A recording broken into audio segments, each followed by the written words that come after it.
જય હિન્દ જય ભારત વિદ્યાર્થી મિત્રો, આપ સર્વે વિદ્યાર્થી મિત્રોનું સ્વાગત છે વેબ સંકુલના આપણા ઓનલાઈન પ્લેટફોર્મ પર।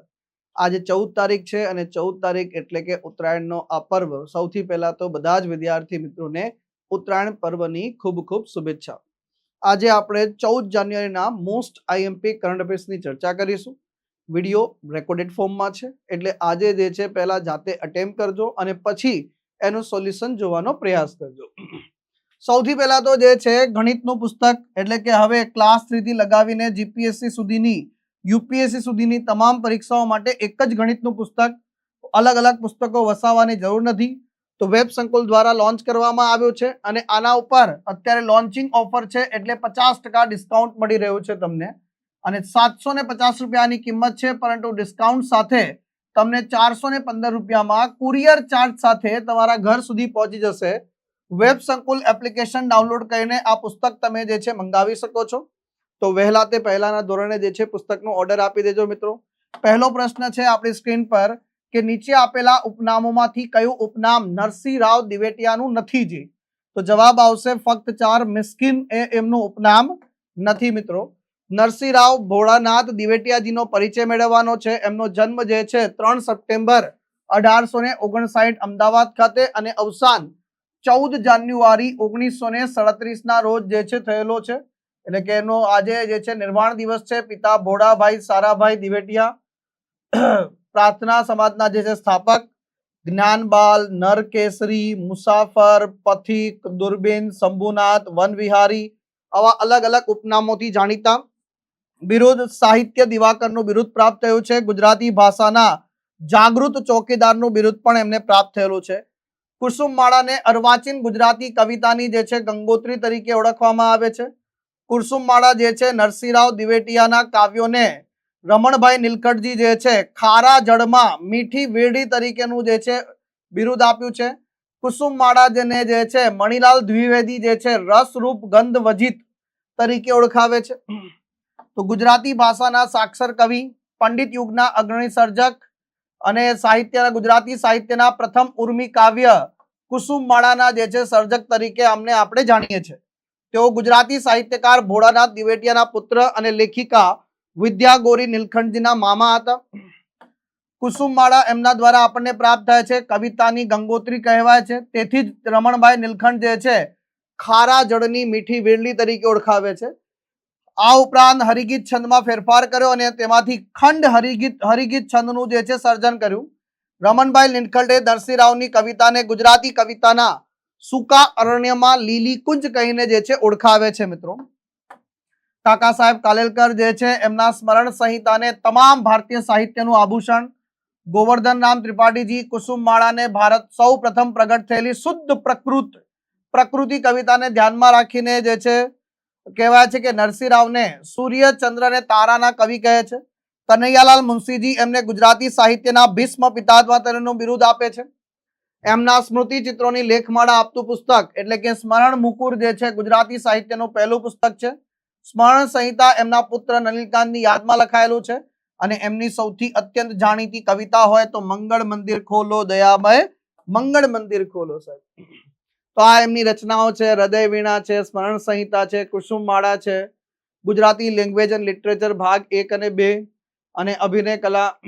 એમની કેટલીક પંક્તિઓ છે સાહેબ, પ્રેમળ જ્યોતિ તારો દાખવી મુજ જીવન પંથ ઉજાડ, મંગળ મંદિર ખોલો દયામય મંગળ મંદિર ખોલો, છે માનવ જીવનની ઘટમાળ એવી દુઃખ પ્રદાન સુખ અલ્પ તકી ભરેલી સાહેબ। આ બધી રચનાઓ જે છે આપણને એમના થકી પ્રાપ્ત થાય છે। કેટલાક ગુજરાતી સાહિત્યમાં કન્ફ્યુઝન ભરા પોઈન્ટ છે, એ પોઈન્ટને પણ આપણે ક્લિયર કરવાનો પ્રયાસ કરીશું।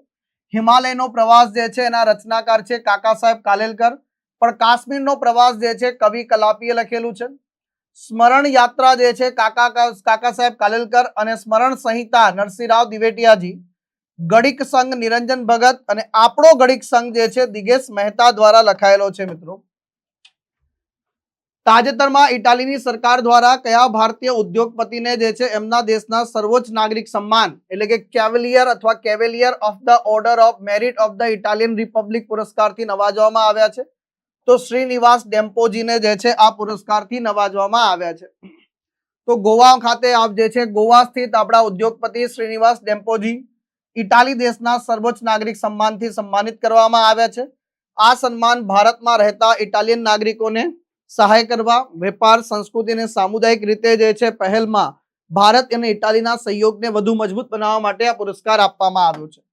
Order of the star of Italy જે છે આ ઇટાલિયન નાગરિક સન્માન છે, જે વિદેશમાં રહેતા ઇટાલિયનો અને વિદેશી નાગરિકોને આપવામાં આવે છે, જે અન્ય દેશ અને ઇટાલી વચ્ચેના સંબંધોને વધુ સારા બનાવવાનો પ્રયાસ કરવામાં આવે છે. તો આ થઈ ગઈ એની નોટ્સ. વિરાટ કોહલીજી જે છે કયા સુપ્રસિદ્ધ ક્રિકેટરને પાછળ છોડીને હવે આંતરરાષ્ટ્રીય ક્રિકેટમાં બીજા ક્રમના સૌથી વધુ રન બનાવનાર ખેલાડી બની ચૂક્યા છે? એનો મતલબ છે કોનો રેકોર્ડ તોડ્યો છે સાહેબ? તો કુમાર સંગાકારાને જે છે વટાવી ચૂક્યા છે અને હવે પહેલા અને બીજા નંબર પર બંને ભારતીય છે. પહેલા નંબર પર જે છે ક્રિકેટના ગોડ, ક્રિકેટના ભગવાન તરીકે ઓળખાતા સચિન રમેશ તેંડુલકર સાહેબ છે અને બીજા નંબર પર હવે વિરાટ કોહલીજી આવી ગયા છે. ત્રણેય ફોર્મેટ, આંતરરાષ્ટ્રીય ક્રિકેટના ત્રણેય ફોર્મેટ, ટેસ્ટ, ઓડીઆઈ અને T20માં ઓલ ટાઈમ રનમાં બીજા ક્રમના સૌથી વધુ રન બનાવનાર ખેલાડી બની ચૂક્યા છે. આ ઘટના જાન્યુઆરી મહિનામાં બને છે. ભારતના વડોદરા ખાતે આવેલું BCA ઇન્ટરનેશનલ સ્ટેડિયમ ખાતે જે છે ન્યુઝીલેન્ડ સામેની પહેલી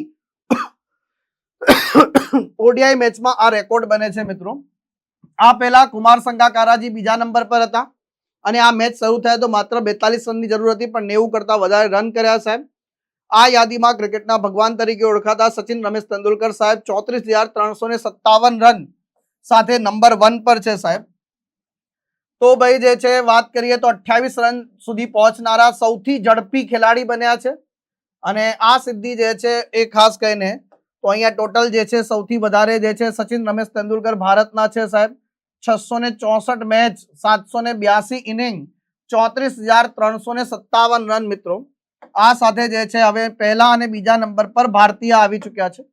પછી ઘણી વખત એવું બનતું હોય છે કે ક્રિકેટના સંદર્ભમાં જે છે સાહેબ જીકે ના દ્રષ્ટિકોણથી, જનરલ અવેરનેસના દ્રષ્ટિકોણથી ઘણા બધા PYQs પૂછાતા હોય છે. તો આ PYQs ને જે છે તમારી સમક્ષ મૂક્યા છે. એટલે વિડીયોમાં જે છે PDF તમારી પાસે આવશે ત્યારે આ બધાને અધ્યયન કરજો અને આ બધા તમને જીકેમાં જે છે પ્રશ્નો કામ લાગશે. 20 જેટલા પ્રશ્નો છે. તાજેતરમાં national Highway Authority of India દ્વારા કયા ઇકોનોમિક કોરિડોરના નિર્માણ દરમિયાન જે છે એક જ અઠવાડિયામાં 4 ગિનિસ વર્લ્ડ રેકોર્ડ બનાવી દીધા છે સર? તો National Highway Authority of India 4 Guinness Book of World record બનાવે છે. BKV કોરિડોર કયો કોરિડોર છે? તો અહીંયા ધ્યાનથી, અને આ જ ટોપિકના રિલેટેડ વિધાન વાક્ય કે ભાઈ national Highway Authority of India દ્વારા જે ગિનિસ રેકોર્ડ છે એના સંદર્ભમાં કયા વિધાન સાચા છે?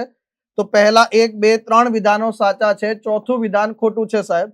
હવે જો ધ્યાનથી સમજો આ ટોપિકને, બહુ સરસ મજાનો ટોપિક છે, પરીક્ષા માટે IMP છે. તો National Highway Authority of India દ્વારા 4 નવા Guinness Book of World Record નોંધાયા છે અને આ જે છે national highway number 544G Bengaluru Kadapa Vijayawada એટલે કે BKV કોરિડોર જે છે ઇકોનોમિક કોરિડોરના નિર્માણ દરમિયાન 4 ગિનિસ વર્લ્ડ રેકોર્ડ બન્યા છે અને આ જે છે આંધ્રપ્રદેશના પુટ્ટુપર્તી પાસે હાંસલ કર્યો, એટલે કે આંધ્રપ્રદેશ રાજ્યમાં બન્યો છે સાહેબ. એમાં ખાસ કરીને જે છે national Highway Authority of India દ્વારા 24 કલાકમાં 28.89 લેન કિલોમીટર સુધી બિટ્યુમિનસ ડામર આવે ને એ કોન્ક્રીટનું સૌથી લાંબુ જે છે બિછવવામાં આવ્યું છે અને એનો રેકોર્ડ બન્યો છે. આ ઉપરાંત જે છે કઈ સંસ્થા છે? તો National Highway Authority of India છે. એક જ અઠવાડિયામાં 4 Guinness Book of World record છે. કઈ કંપની કોન્ટ્રાક્ટર છે કે જેને આ સહયોગ કર્યો છે? તો મેસર્સ રાજપથ ઇન્ફ્રોકોન પ્રાઇવેટ લિમિટેડ નામની કંપની છે. કયા રાજ્યમાં? સત્યસાઈ જિલ્લો છે આંધ્રપ્રદેશમાં, એટલે કે આંધ્રપ્રદેશ રાજ્યમાં. આ જે છે બેંગલુરુ કડપ્પા વિજયવાડા કોરિડોર પર ઇકોનોમિક કોરિડોર બની રહ્યો છે. એના ભાગરૂપે નેશનલ હાઈવે નંબર 544G છે. 6 લેનનો જે છે એક્સપ્રેસ કંટ્રોલ આ ગ્રીન ફિલ્ડ હાઈવે છે કે નવો બનાવવામાં આવી રહ્યો છે સાહેબ. હાઈવેની લંબાઈ 343 કિલોમીટર છે અને ફેબ્રુઆરી 2027 સુધીમાં આનો જે છે કાર્ય પૂર્ણ કરવાનો ટાર્ગેટ છે. હવે કયા 4 Guinness Book of World record બન્યા છે? પહેલો, સૌથી લાંબુ સતત પેવિંગ જે છે આપણે બિછાવવું સાહેબ એની અંતર્ગત, એટલે કે 28.89 કિલોમીટર બિટ્યુમિનસ કોન્ક્રીટ પાથરવાનો રેકોર્ડ સાહેબ. 24 કલાકમાં જે છે આટલો લાંબો પાથરી નાખ્યો સાહેબ. 24 કલાકમાં સતત જે છે 10,655 મેટ્રિક ટન બિટ્યુમિનસ કોન્ક્રીટ જે છે પાથરવાનો અલગ જે છે આ રેકોર્ડ જે બની ચૂક્યો સાહેબ. 7 દિવસમાં સૌથી વધુ કામ 57,500 મેટ્રિક ટન કોન્ક્રીટનો વપરાશ અને સતત પેવિંગ દ્વારા જે છે 156 કિલોમીટર રોડ પૂર્ણ કર્યો સાહેબ, જે વિશ્વ રેકોર્ડ જે છે 84.4 કિલોમીટરનો હતો એને જે છે વટાવી ગયા સાહેબ. તો આ અદ્ભુત રેકોર્ડ છે, રેકોર્ડને ખાસ ધ્યાન રાખજો સાહેબ. આ થઈ ગઈ આપણી નોટ્સ અને આ રેકોર્ડ સાહેબ. અને પછી આવે છે કે આ ટોપિકને રિવાઇઝ કરવા માટે આપણી પાસે હોવા જોઈએ એમસીક્યુઝ. તો આ એમસીક્યુ ની મદદથી તમામ ટોપિકને એટલે ટોપિકના બધા જ બિંદુઓને જે છે સ્પર્શ કરતા જે છે પ્રશ્નો બનાવેલા છે. 2024 ની સરખામણીમાં 2025માં ભારતની બિન અશ્મિભૂત ઈંધણ ક્ષમતામાં કેટલા ટકાનો વધારો થયો છે સાહેબ? તો આપણે પુનઃપ્રાપ્ય ઉર્જા સ્ત્રોત તરફ જે છે શિફ્ટ કરી રહ્યા છે. તો ટોટલ 22.6% વધારો થયો છે. કેટલો? 22.6%.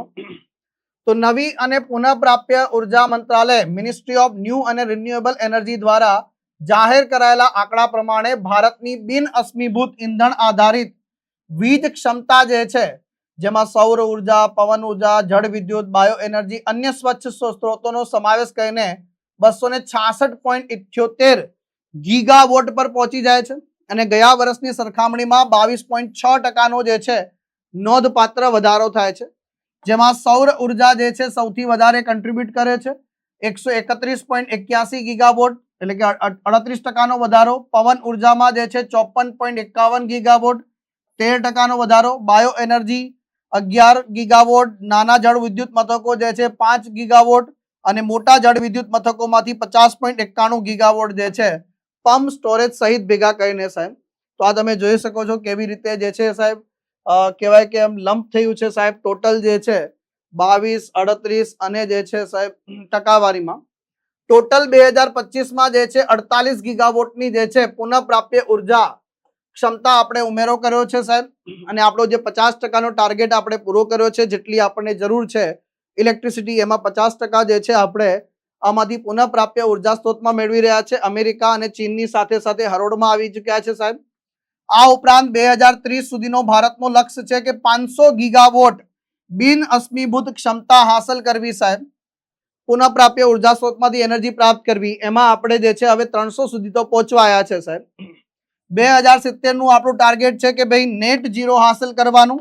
એના તરફ બી જે છે આપણે આગળ વધી રહ્યા છીએ. આ પીઆઈબી નું સ્વરૂપ જોઈ લઈએ. પછી આવે છે કે સાહેબ પુનઃપ્રાપ્ય ઉર્જા સ્ત્રોતના ઉર્જા યોજનાઓ છે, લક્ષ્યાંકો છે, સંસ્થાઓના રિલેટેડ જે છે અલગ અલગ પ્રશ્નો પરીક્ષામાં પૂછાઈ ચૂક્યા છે. પાછલી પરીક્ષામાં જે પ્રશ્નો પૂછાયા છે એના સંદર્ભમાં જે છે વાત કરીએ તો બધા જ પીવાયક્યુ ને જે છે આપણે એક જગ્યાએ ભેગા કરી લીધા છે, જેથી તમને પરીક્ષામાં જે છે ક્યાંય વાંધો આવે નહીં. તો બધા જ પીવાયક્યુ ને ભેગા કર્યા છે. ખેલો ઇન્ડિયા બીચ ગેમ્સ 2026 જે આ બીજી આવૃત્તિ છે એમાં કયું રાજ્ય જે છે ચેમ્પિયન બન્યું છે સર?